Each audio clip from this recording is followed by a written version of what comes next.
नमस्कार, news India देख रहे हैं आप। मैं हूं आपके साथ पूजा अग्रवाल। डिबेट का वक्त हो चुका है, लेकिन इसी बीच केंद्रीय गृह मंत्री अमित शाह क्या कुछ कह रहे हैं, पहले आपको वो सुनवाते हैं, सुनिए। उद्घाटन होने जा रहा है, ये बहुत बड़ा आनंद का विषय है। और इसके साथ साथ जो टीथिंग प्रॉब्लम आए थे, आपने जो हमारा मार्गदर्शन किया था, इसके लिए एक मंत्री समूह बनाया था।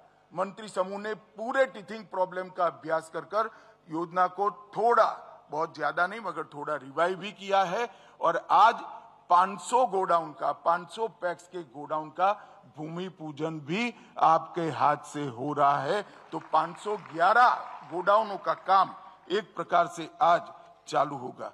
मित्रों, हमारे देश में अन्न उत्पादन के परिप्रेक्ष्य में हमारी भंडारण क्षमता केवल 47% और दुनिया भर के देश, अमेरिका में 161%, ब्राजील में 149%, कनाडा में 148%, चीन में 107%, पूरी दुनिया में उत्पादन से भंडारण क्षमता ज्यादा है। इसके कारण जब भाव रेट्स नीचे जाते हैं तो किसान अपना सामान भंडारण क्षमता का उपयोग कर स्टोर करता है और सुचारू रूप से उसको अच्छा भाव मिल सकता है। परंतु यहां पर ये सुविधा उपलब्ध नहीं थी। फूड कॉर्पोरेशन ऑफ इंडिया को ही ये सारा भार निर्वहन करना पड़ता था, इसके बाद भी नहीं थी। अब हजारों पैक्स जब ये भंडारण क्षमता का विस्तरण करेंगे तो हमारे यहां भी 100% भंडारण क्षमता 2027 के पहले हम प्राप्त कर लेंगे और कोऑपरेटिव के माध्यम से प्राप्त करेंगे। ये हम सब के लिए आनंद का विषय है। मैं आज यहां पर आपको ये भी कहना चाहता हूं, मोदी जी की दूरदर्शिता के कारण हमारा जो मार्गदर्शन किया है, ये योजना को कंप्लीट साइंटिफिक और सबसे मॉडर्न योजना बना गया है। गोडाउन होंगे तो छोटे, परंतु इनके अंदर रैक भी होगी, कंप्यूटराइज व्यवस्था होगी। इसके साथ साथ आधुनिक खेती के लिए जितने भी महंगे साधन है, वो सारे साधन ये पैक्स बसाएंगे इस गोडाउन के माध्यम से। इसके साथ इसको लिंक कर दिया गया है। इसके अंदर ड्रोन भी होगा, ट्रैक्टर भी होंगे, कटाई के मशीन भी होंगे और दवाई के छिड़काव के भी मशीन होंगे।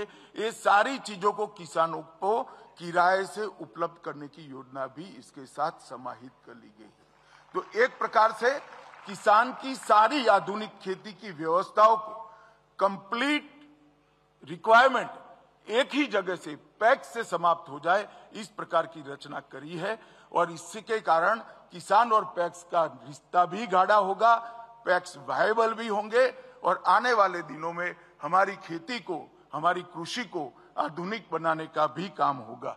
मित्रों, मुझे विश्वास है कि आज मोदी जी के कर कमलों से जो 11 गोडाउन का उद्घाटन होने जा रहा है और 500 का भूमि पूजन होने जा रहा है, ये सारे सेंटर, 511 सेंटर किसानों की सेवा में लंबे समय तक उपलब्ध रहेंगे।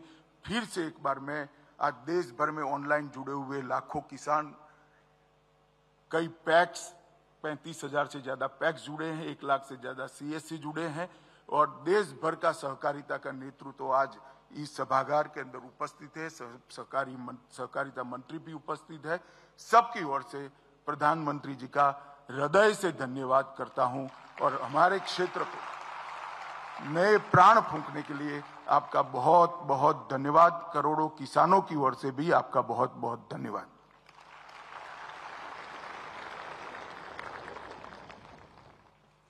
बहुत बहुत धन्यवाद माननीय मंत्री जी। बदलते हुए भारत में बदलता हुआ सहकारिता क्षेत्र, जहां पर पैक्स और बहुउद्देश्य हो रहे हैं, पुनर्जीवित हुए माननीय प्रधानमंत्री जी के नेतृत्व में। और देवी सज्जनों, जैसे कि आपने सुना, आज सहकारी समितियों के डिजिटल परिवर्तन का एक नया युग, एक नया अध्याय शुरू होने जा रहा है, जो कृषि और सहकारिता से जुड़े करोड़ों किसानों के जीवन को प्रभावित करेगा। ये पहल सहकारी क्षेत्र की बेहतरी, पारदर्शिता, दक्षता और पहुंच सुनिश्चित करने के लिए प्रौद्योगिकी का लाभ उठाते हुए सरकार के समर्पण का एक प्रमाण। चले तो अब रुख डिबेट का करते हैं, क्योंकि पश्चिम बंगाल का संदेश खाली देश में चर्चा का केंद्र बना हुआ है। उत्तर 24 परगना के संदेश खाली ब्लॉक में बवाल लगातार जारी है। महिलाएं लगातार प्रदर्शन कर रही हैं। संदेश खाली कांड को लेकर बीजेपी ममता सरकार पर हमलावर है। संदेश खाली कांड पर बवाल इतना ज्यादा बढ़ गया है कि राज्य में राष्ट्रपति शासन लागू करने की मांग की जा रही है। संदेश खाली बवाल की वजह है टीएमसी नेता शाहजहां शेख। टीएमसी नेता शाहजहां शेख और उनके समर्थकों पर गरीबों की जमीन हड़पने और महिलाओं के यौन उत्पीड़न का आरोप लगा है। आज से 50 दिन पहले ईडी ने बंगाल के संदेश खाली में टीएमसी नेता शाहजहां शेख के घर पर छापेमारी की थी, जिस दौरान ईडी टीम पर हमला किया गया था।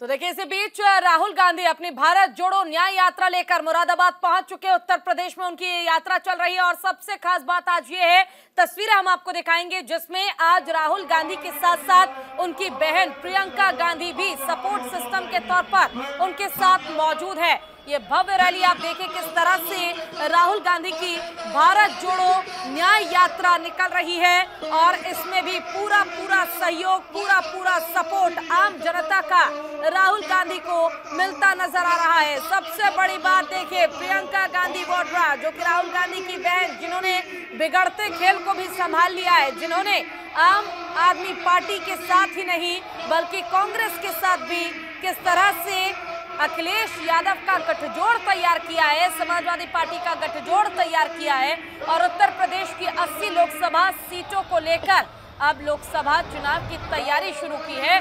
उसकी एक झलक आप अपने स्क्रीन पर देख रहे हैं। आज की ये तस्वीर बेहद खास, क्योंकि अब तक की जो यात्रा हुई उसमें विपक्षी पार्टियों से समर्थन तो राहुल गांधी ने मांगा था, लेकिन वो समर्थन उन्हें मिल नहीं पाया और आखिरकार मैदान में उतरी उनकी बहन प्रियंका गांधी वाड्रा, जिन्होंने बिगड़ते खेल को संभाला और भाई को संभालते हुए कांग्रेस पार्टी की कमान भी संभाल ली है प्रियंका गांधी वाड्रा।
तो देखिए, संदेश खाली में मचे बवाल पर अब सबसे बड़ा सवाल यह है कि टीएमसी नेता शाहजहां शेख आखिर कहां हैं, कब तक उनकी गिरफ्तारी होगी और कब तक हिरासत में वो लिए जाएंगे, क्योंकि कोलकाता हाईकोर्ट की ओर से भी साफ कहा गया है कि अब सरेंडर करे शाहजहां शेख। इसी पर चर्चा के लिए हमारे साथ हमारे गेस्ट का पैनल जो है वो भी जुड़ चुका है। हमारे साथ खेमचंद शर्मा जी जुड़ गए हैं, प्रवक्ता हैं बीजेपी के।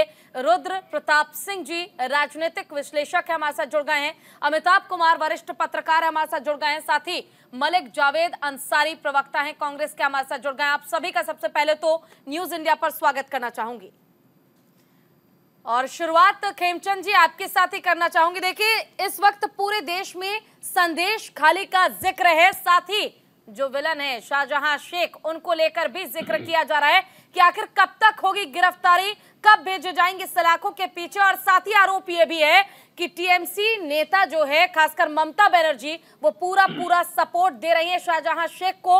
उन्हें छुपने में न केवल पुलिस मदद कर रही है बल्कि सरकार भी मदद कर रही है।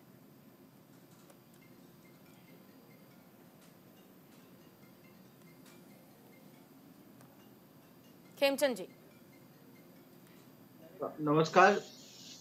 आपने बिल्कुल सही कहा, सरकार वहां मदद कर रही है और सरकार के इशारे पे, सरकार की सह पे ही पश्चिम बंगाल में संदेश खाली में अत्याचार हो रहा है। वहाँ माता बहनों के साथ दुराचार हुआ और जिस तरीके से तृणमूल कांग्रेस उनको बचाने की कोशिश करी। अब साफ साफ दिखाता है कि तृणमूल कांग्रेस जो अपीजमेंट की पॉलिटिक्स है, जो उनकी मुस्लिम तुष्टिकरण की पॉलिटिक्स है, उसके तहत ऐसा कर रही है। और उन्होंने हिंदुओं को वहां पे सेकंड नहीं, थर्ड क्लास सिटीजन बना दिया है। और जितने उन्होंने वहां बांग्लादेशी और रोहिंग्या को नकली कार्ड बना के उनके आधार बनवा दिए, उनके डॉक्यूमेंट बनवा दिए, उनको बसाया है, बसा के वहां पे पूरी तरीके से उन्होंने डेमोग्राफी चेंज करने का काम किया। और उसके बाद अपने नेताओं को सह देके हिंदुओं का वहां पे दमन किया है, वहां पे सफाई करने की कोशिश की है। इसको जी पश्चिम बंगाल सहन नहीं करेगा। भारतीय जनता पार्टी का कार्यकर्ता खड़ा है, कार्यकर्ता संघर्ष कर रहा ठीक है है। और उनको मजबूर यहाँ कर पर देगा। आपको रोकना चाहूंगी खेमचंद जी, दोबारा लौटेंगे इस डिबेट पर, लेकिन इसी बीच सुनवाते हैं कि आखिर देश के प्रधानमंत्री नरेंद्र मोदी क्या कुछ कह रहे हैं। सुनिए एक बार।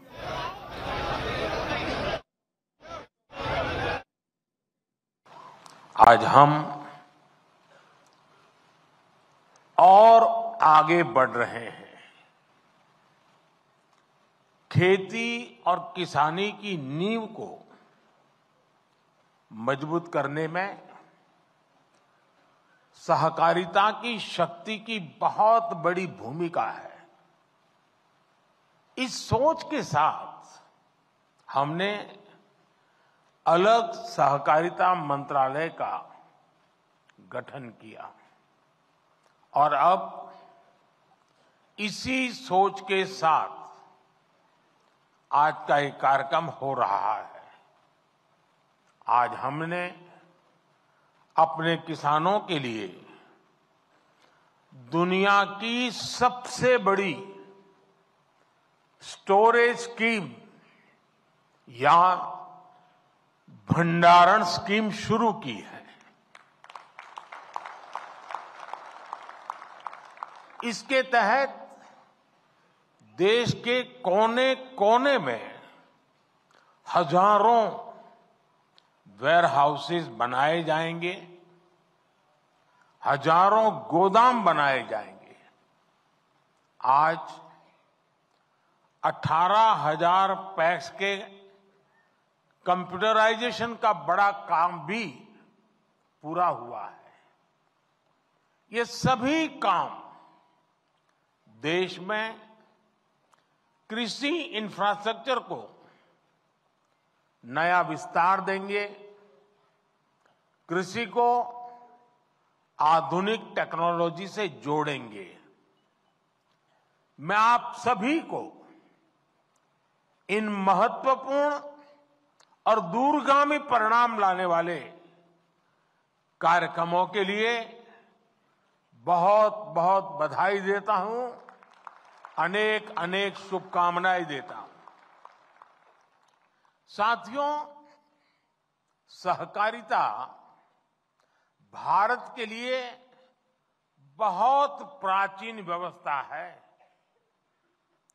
हमारे शास्त्रों में भी कहा गया है, अल्पानाम अपि वस्तूनाम, अल्पानाम अपि वस्तूनाम संहति ही कार्य साधिका।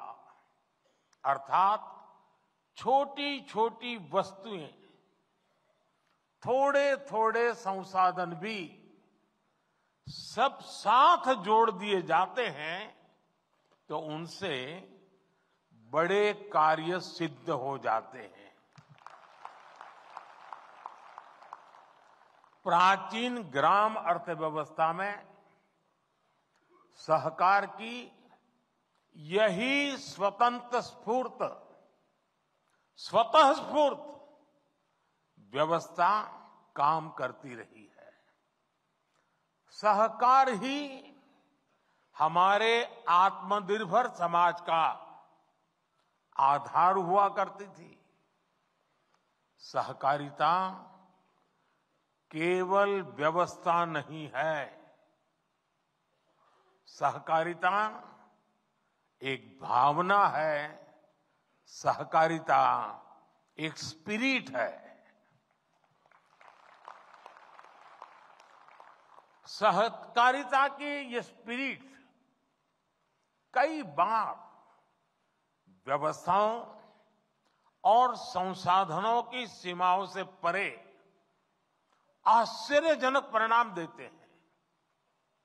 सहकार जीवन यापन से जुड़ी एक सामान्य व्यवस्था को बड़ी औद्योगिक क्षमता में बदल सकता है। ये देश की अर्थव्यवस्था के, खासकर ग्रामीण और कृषि से जुड़ी अर्थव्यवस्था के कायाकल्प का एक प्रामाणिक तरीका है। एक अलग मंत्रालय के जरिए हम देश के इस सामर्थ्य को और कृषि क्षेत्र की बिखरी हुई इस ताकत को ही एकत्र करने का भी ये भगीरथ प्रयास है। किसान उत्पाद संघ एफपीओ का एक बहुत ही महत्वपूर्ण उदाहरण हमारे सामने है।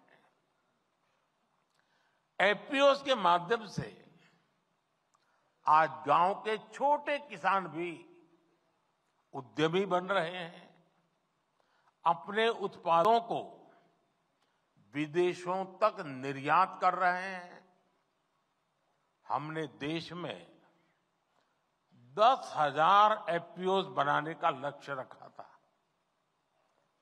एक अलग सहकारिता मंत्रालय होने के उसका नतीजा ये है कि देश में 8,000 एफपीओ का गठन ऑलरेडी हो चुका है, कार्यरत हो चुके हैं।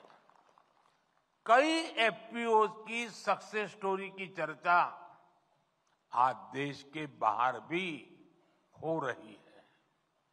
इसी तरह एक और संतोषजनक बदलाव ये आया है कि सहकारिता का लाभ अब पशुपालकों और मछली पालकों तक भी पहुंच रहा है।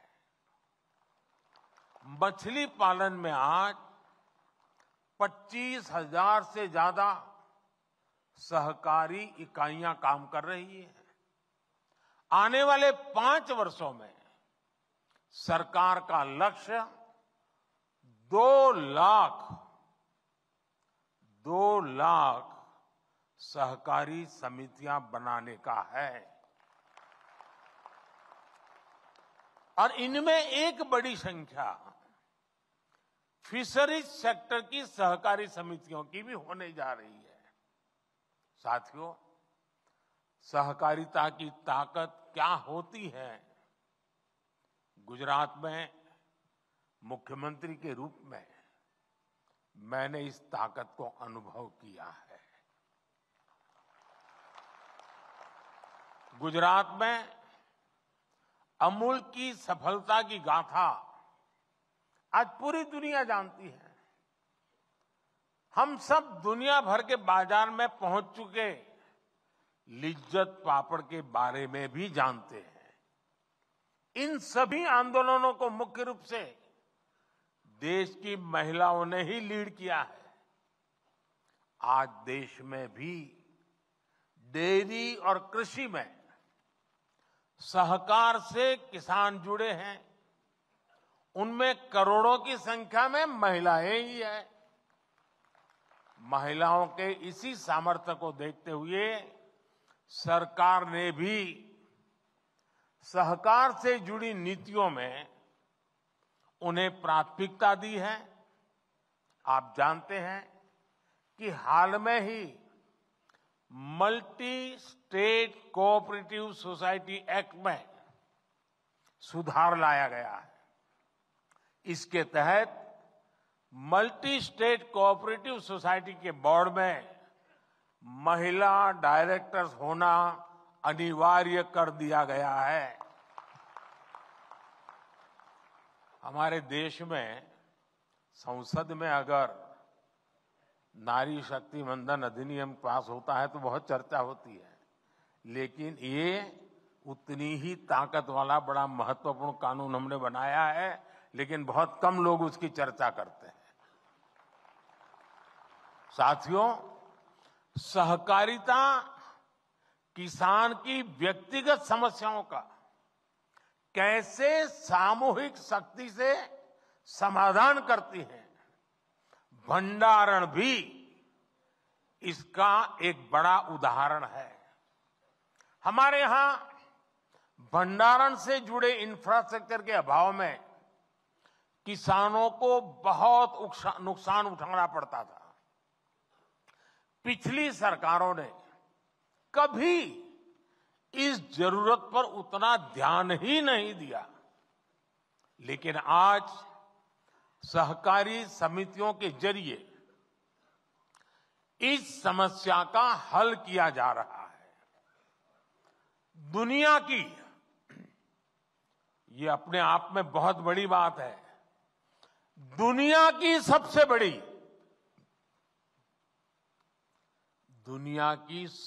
बड़ी भंडारण योजना के तहत अगले 5 वर्ष में 700 लाख मैट्रिक टन भंडारण की क्षमता तैयार की जाएगी।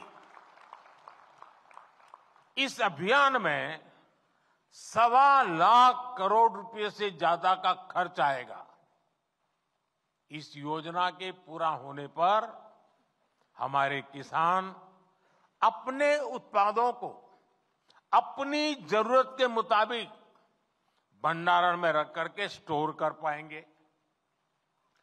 उन्हें बैंकों से ऋण लेने में भी आसानी होगी और वो सही समय पर, जब उनको ठीक लगे कि हां अब माल बेचने के लिए बाजार ठीक है, सही समय पर अपने उत्पाद को बाजार में ले जाकर बेच भी पाएंगे।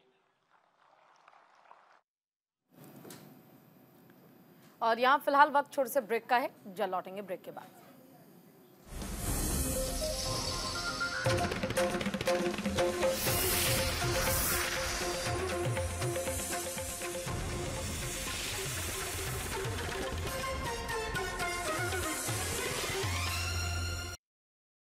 माननीय प्रधानमंत्री नरेंद्र मोदी जी के संकल्प को सिद्ध करने के लिए मुख्यमंत्री योगी आदित्यनाथ जी राम नगरी अयोध्या को विश्व स्तरीय नगरी बनाने में जुटे हुए हैं। अवधपुरी में श्रद्धालुओं को सुगम तथा प्रदूषण मुक्त यातायात उपलब्ध कराया जा रहा है। मुख्यमंत्री योगी आदित्यनाथ जी के निर्देशन में प्रदेश सरकार का नगरीय विकास विभाग अयोध्या में 200 इलेक्ट्रिक बसें चला रहा है। हाल ही में मुख्यमंत्री जी ने अयोध्या में 50 ई बसों और 25 ई ऑटो को हरी झंडी दिखाई। लगभग 200 इलेक्ट्रिक बसेज तात्कालिक रूप से हम लोग अयोध्या के लिए दे रहे हैं, लेकिन इसकी संख्या को बढ़ा करके 500 तक पहुंचाएंगे, जिससे अयोध्या और अयोध्या के अंदर इस प्रकार की बेहतरीन सुविधा उपलब्ध हो सके। अयोध्या के 6 मार्गों पर दौड़ रही ये ई बसें दिव्यांगों, महिलाओं तथा वृद्ध जनों के लिए पूरी तरह सुरक्षित हैं। सुरक्षा हेतु इन्हें 5 सीसीटीवी कैमरों और 10 पैनिक बटन से लैस किया गया है। बहुत ही आरामदायक सफर है इस बस में और किराया भी पहले से बहुत कम है। ठीक है, माननीय मुख्यमंत्री जी ने बहुत अच्छी सुविधा दी है हमारे जिले के लिए। यात्री चलो ऐप से बसों को स्वयं ट्रैक भी कर सकते हैं। इन ई बसों से अयोध्या न केवल वायु बल्कि ध्वनि प्रदूषण से भी मुक्त होगी। सुगम अयोध्या, स्वच्छ अयोध्या। जॉइंट पेन के लिए डॉक्टर ऑर्थो ऑयल के अमेजिंग रिजल्ट सबको पता है, पर क्या आपको पता है कि पुराने और ज्यादा बिगड़े दर्द के लिए डॉक्टर ऑर्थो ऑयल के साथ साथ डॉक्टर ऑर्थो कैप्सूल्स को भी रेगुलर यूज करना चाहिए। ये कोई टेम्पररी पेन किलर नहीं, आयुर्वेदिक औषधि है।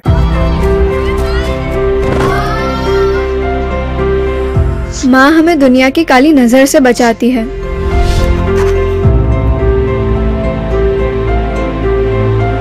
माँ हमारे सपने सजाती है। माँ हमें पढ़ाती है, बढ़ाती है। माँ हमें पैरों पर खड़ा करती है। माँ हमारे लिए कितना स्ट्रगल करती है। माँ हम सबको मजबूत बनाती है, लेकिन माँ को मजबूत कौन बनाता है? मोदी जी। किसी को नल देकर, किसी को गैस, किसी को टॉयलेट देकर, किसी को बिजली, किसी को लोन देकर, तो किसी को डिजिटल बनाकर।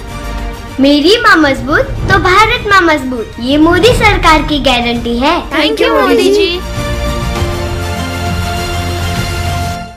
जॉइंट पेन के लिए डॉक्टर ऑर्थो ऑयल के अमेजिंग रिजल्ट सबको पता है, पर क्या आपको पता है कि पुराने और ज्यादा बिगड़े दर्द के लिए डॉक्टर ऑर्थो ऑयल के साथ साथ डॉक्टर ऑर्थो कैप्सूल्स को भी रेगुलर यूज करना चाहिए। ये कोई टेम्पररी पेन किलर नहीं, आयुर्वेदिक औषधि है। मर्यादा पुरुषोत्तम प्रभु श्री राम के बाल विग्रह की प्राण प्रतिष्ठा का साक्षी बना सप्तपुरियों में प्रथम श्री अयोध्या धाम। राम लोक की स्मृतियों में, पर्व से लेकर परंपराओं में सर्वत्र समाये हुए। चहुं ओर राम नाम का जय घोष, चौक चौराहे पर श्री राम का प्रतिबिंब, आस्था की पुष्प वर्षा, यत्र तत्र सर्वत्र हर्ष में मगन श्रद्धालुओं का जन सैलाब। हर क्षेत्र के लोकप्रिय और गणमान्य महानुभाव बने श्री राम उत्सव के साक्षी।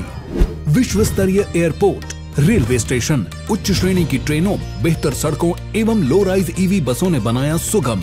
अटूट आस्था के इस समारोह के कुशल प्रबंधन में श्री राम जन्मभूमि पथ, राम पथ, धर्म पथ, भक्ति पथ जैसे कॉरिडोर ने निभाई उपयोगी भूमिका। श्री राम उत्सव, राष्ट्र की चेतना को नया विस्तार। ऐसे बनेगी बेहतरीन बिरयानी 3 आसान स्टेप्स में। भुने प्याज टमाटर में उबली हुई सब्जियां डालें, MDH का खास बिरयानी मसाला डालें, फिर उबले हुए चावलों की एक परत लगाकर 7 मिनट तक दम दें। हो गई तैयार बेहतरीन बिरयानी। MDH। अरे भाई जल्दी करो, देर हो रही है। वहाँ सब हमारी क्या हुआ?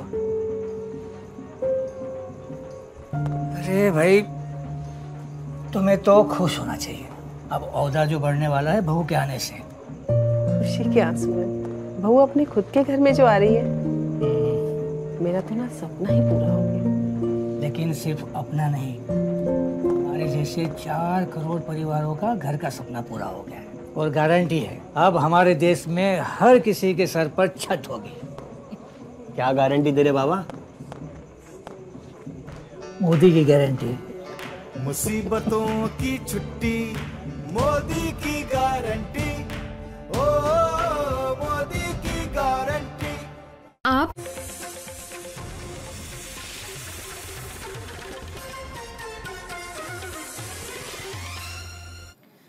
और ब्रेक के बाद एक बार फिर से स्वागत है आप सभी का। सीधे लिए चलते हैं, आपको सुनवाते हैं पीएम मोदी क्या कुछ कह रहे हैं, सुनिए। ऊर्जा के लिए जो तेल चाहिए, गाड़ी चलाने के लिए, ट्रैक्टर चलाने के लिए, पेट्रोल, डीजल, ये फ्यूल से जुड़ा अपना इंपोर्ट बिल भी, इसको भी हमें कम करना है। इसके लिए हम इथेनॉल को लेकर आज बहुत बड़ा काम कर रहे हैं। बीते 10 वर्षों में इथेनॉल के प्रोडक्शन, खरीद और ब्लेंडिंग तीनों में कई गुना बढ़ोतरी हुई है। आज ये काम ज्यादातर चीनी मिलों के जिम्मे है और सरकारी कंपनियां उनसे इथेनॉल खरीदती है। क्या इसमें सहकारी समितियां नहीं आ सकती है क्या? जितनी ज्यादा आएगी उतना ही इसका स्केल और बढ़ जाएगा। दालों के इंपोर्ट को कम करने का, अब देखिए कृषि प्रधान देश, धार बाल से ला करके खाते हैं। दालों के इंपोर्ट को कम करने के मामले में भी मेरे सहकारिता क्षेत्र के लोग बहुत बड़ा काम कर सकते हैं, अग्रणी भूमिका निभा सकते हैं।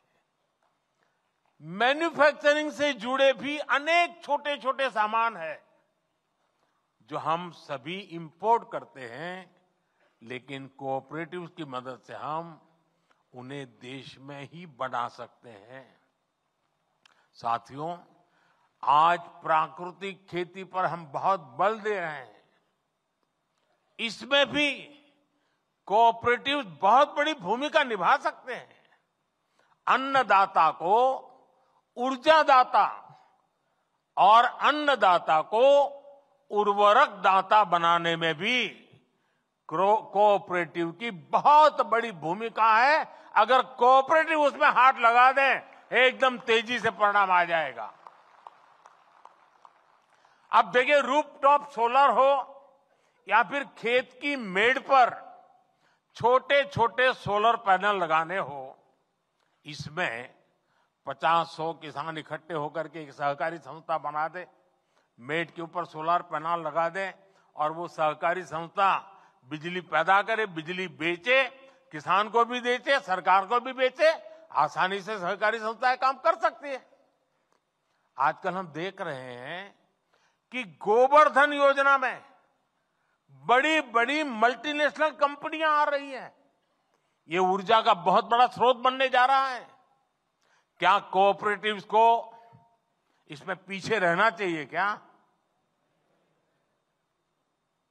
वेस्ट टू वेल्थ का काम हो, गोबर से बायो सीएनजी बनाना हो, जैविक खाद बनाना हो, इन सब में सहकारी संस्थानों का विस्तार हो सकता है। इससे देश का खाद से जुड़ा इंपोर्ट बिल भी कम हो जाएगा। हमारे किसानों के, छोटे उद्यमियों के प्रोडक्ट्स की ग्लोबल ब्रांडिंग के काम में भी आपको आगे आना चाहिए। अब देखिए गुजरात का, मैं और पहले गुजरात में जो डेयरी थी सब अलग अलग नाम से काम करते थे। जब से अमूल एक ब्रांड बन गई, डेयरी बहुत है, अलग अलग है, लेकिन अमूल एक ब्रांड बन गई, आज ग्लोबली उसकी आवाज सुनी जाती है। हम भी हमारे अलग अलग उत्पाद का एक कॉमन ब्रांड बना सकते हैं। हमें अपने मिलेट्स यानी श्री अन्न, इस ब्रांड को हमारा लक्ष्य होना चाहिए। दुनिया के हर डाइनिंग टेबल पर भारत के ब्रांड का मिलेट्स क्यों ना हो।